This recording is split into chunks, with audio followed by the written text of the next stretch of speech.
کی نبوت اور نبوت کی وسعت کو ایک آیت کریمہ سے سمجھیے۔ آیت کیا ہے؟ جب مشرکین مکہ نے حرم مکہ میں کھڑے ہو کر ضد اور عنایت پر اترتے ہوئے رب کعبہ سے یہ بات کہی۔ اب میں اپنے اگلے مقرر کو دعوت سخن دینے چلتا ہوں۔ درجہ رابعہ سے حافظ محمد محسن صاحب۔ السلام علیکم ورحمۃ اللہ وبرکاتہ۔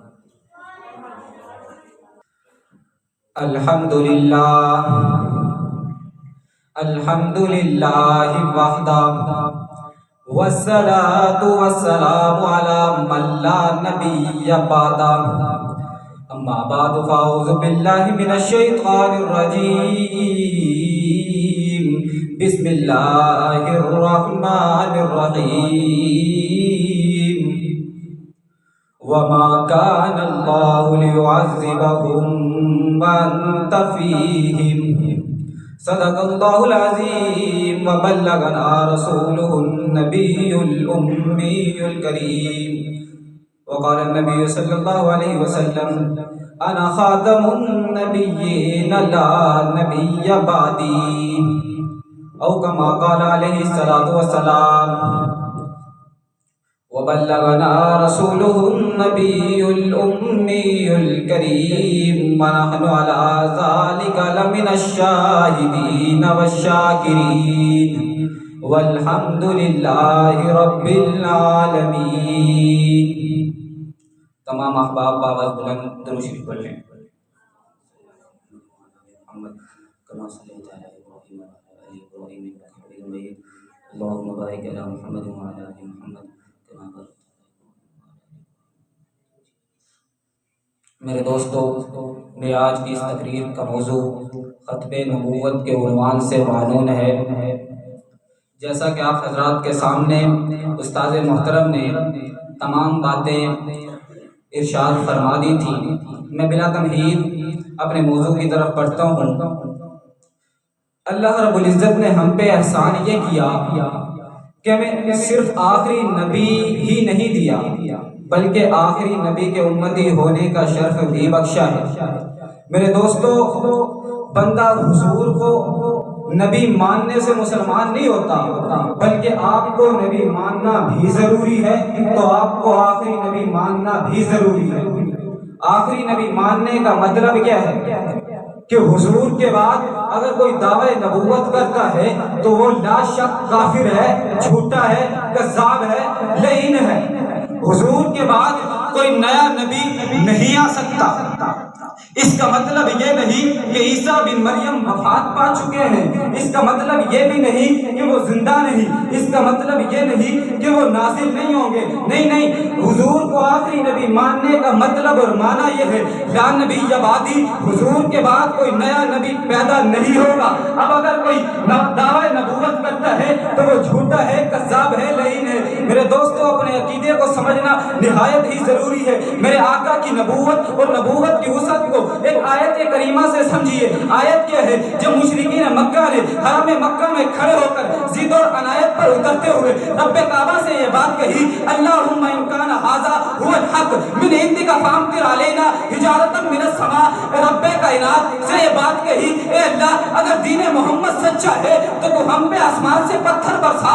پتھر برسنے چاہیے تھے، پتھر نہیں برسے۔ اب مشرکین مکہ سے نتان کر چل سکتے تھے اور صحابہ سے یہ کہہ سکتے تھے اگر دین محمد سچا ہے تو اپنے خدا سے کہو نا ہم پہ آسمان سے پتھر برسائے۔ پتھر کیوں نہیں برستے؟ مشرکین مکہ یہ اعتراض کرتے ہیں، لیکن میرے رب نے صحابہ کو جواب دیا، دلیل دی۔ دلیل کیا ہے؟ ہمارا عقیدہ ہے هو الذی ارسل رسولہ بالہدی ودین الحق لیظہرہ علی الدین کلہ، رب کائنات دین کو قیامت تک غالب رکھیں گے، اسلام کو ہر دور میں غالب رکھیں گے، مسلمانوں کو ہر دور میں غالب رکھیں گے۔ لیکن غالب رکھنے کی دو صورتیں ہیں، ایک ہے غالب رکھنا طاقت کے ساتھ، ایک ہے غالب آنا دلیل کے ساتھ۔ میرے رب نے یہ بات تو طے کر دی کہ اسلام کو ہر دور میں غالب رکھیں گے، لیکن اسلام کو ہر دور میں غالب رکھیں گے دلیل کے ساتھ۔ کبھی اسلام مغلوب ہو جائے گا طاقت میں۔ میرے دوستو، رب کائنات نے صحابہ کو دلیل دی اور میرے صحابہ سے کہا صحابہ پریشان نہیں ہونا، ارے ہم ان کو عذاب کیسے دیتے؟ میرے محبوب وما کان اللہ لیعذبہم وانت فیہم، میرے محبوب آپ ان میں موجود ہیں، ہم ان کو عذاب کیسے دیں؟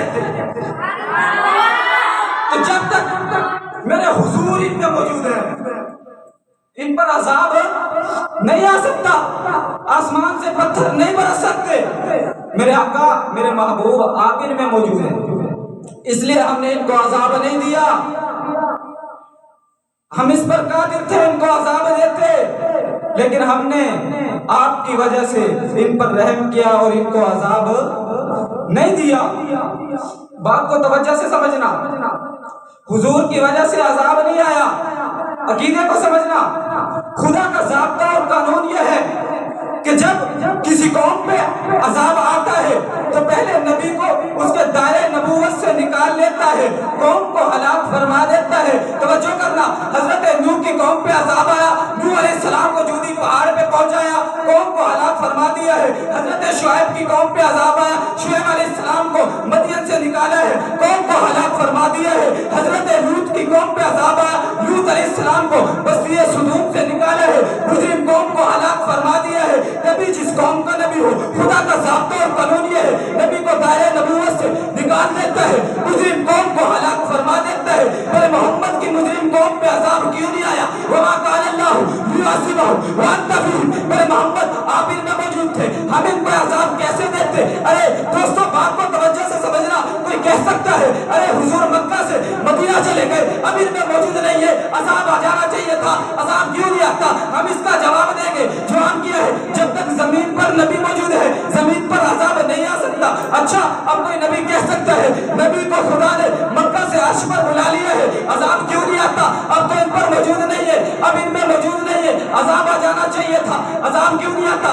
ہم وانتا بھی ان کا جواب دیں گے۔ جواب کیا ہے؟ جب تک نبی اپنے جسم کے ساتھ کائنات میں موجود ہے عذاب نہیں آ سکتا۔ اچھا کوئی نبی کہہ سکتا ہے حضور نے عالم دنیا کو چھوڑ دیا ہے، عالم برزخ میں تشریف فرما ہے، اب ان میں موجود نہیں ہے، عذاب آ جانا چاہیے تھا، عذاب کیوں نہیں آتا؟ ہم اس کا جواب بھی دیں گے۔ خدا کا ضابطہ اور قانون یہ ہے کہ جب کسی قوم کو عذاب دیتا ہے نبی کو دائرے نبوت سے نکال لیتا ہے۔ وما کان اللہ لیعذبہم وانت فیہم، میرے محمد ہم ان کو عذاب کیسے دیتے؟ آپ ان میں موجود ہیں، حضور مکہ میں ہے، مجرم قوم حالات تب بھی نہیں ہے، آپ مدینہ میں ہے، مجرم قوم حالات تب بھی نہیں ہے، آپ فرش پر ہے، مجرم قوم حالات تب بھی نہیں، آپ عرش پر ہے، مجرم قوم حالات تب بھی نہیں ہے۔ ارے میرے محمد آپ اس جہاں میں ہے، مجرم قوم حالات تب بھی نہیں ہے، آپ اس جہاں میں ہے، مجرم قوم حالات تب بھی نہیں ہے۔ بات کو توجہ سے سمجھنا، بات کو توجہ سے سمجھنا، توجہ میری طرف رہے۔ مجرم قوم حالات کسی ضرورت نہیں، کیوں نہیں؟ اس کی وجہ کیا ہے؟ مجرم قوم کو حالات تب کرنا ہے جب نبی کو دائرہ نبوت سے نکالنا ہے۔ ارے میرے محمد مکہ کے نبی ہے، مدینہ کے نبی ہے، عرش کے نبی ہے، فرش کے نبی ہے، اس جہاں کے نبی، اس جہاں کے نبی کا قیامت تک محمد نے دائرہ نبوت سے باہر نکلنا ہے، نہ مجرم قوم پہ عذاب آنا۔ بات کو توجہ سے سمجھنا، نہ قیامت تک نبی نے دائرہ نبوت سے باہر نکلنا ہے، نہ مجرم قوم پہ عذاب آنا ہے۔ آخر میں کیا خوب شاعر کہتا ہے، غلامان محمد کو صدا بیدار رہنا ہے، غلامان محمد کو صدا بیدار رہنا ہے، ابھی ختم نبوت پہ بہت ہوشیار رہنا ہے۔ غلامان محمد کو صدا بیدار رہنا ہے، ابھی ختم نبوت پہ بہت ہوشیار رہنا ہے، محاذوں مورچوں پہ جانثاروں کو کھڑا رکھنا، محاذوں مورچوں پہ جانثاروں کو کھڑا رکھنا، سروں کی فصل کٹ جائے مگر پہرا کھڑا رکھنا، ابھی ہے مار کے باقی، ابھی ہے مار کے باقی، ہمیں تیار رہنا ہے، غلامان محمد کو سدا بیدار رہنا ہے، وما علینا الا البلاغ۔